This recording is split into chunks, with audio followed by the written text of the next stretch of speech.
মা যখন চালাকি করে দোকানে পাঠায়। এই মানা, আমাকে কটা দোকান থেকে ডিম এনে দে না রে, আমি রান্না বসিয়েছি, এখন একদম সময় পাবো না, দে না একটু এনে। দূর মা, আমার ভালো লাগছে না এখন দোকান যেতে। আরে জানা বাবা, আমি কড়াই রান্না বসিয়েছি, আমি গেলেই সবটা চুয়ে যাবে। আচ্ছা ঠিক আছে, আমি দোকানে যাচ্ছি, তাহলে আমাকে 10 টাকা দাও, আমি কিছু কিনে খাবো, লেস বা কুরকুরে। যা টাকা দিয়েছি এর মধ্যে তোর সবকিছু হয়ে যাবে, লেস কুরকুরে যা পারিস কিনে খা। এই নে ধর।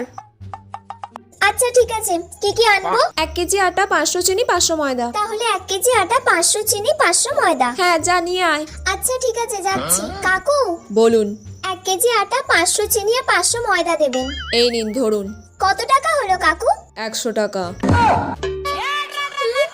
তার মানে মা আমাকে পুরো হিসেব করে করেই টাকাটা দিয়েছে। ধরুন, আর কোনোদিন আমি মায়ের কথা শুনে দোকানে আসবো না। ঈশ্বর, থ্যাংক ইউ।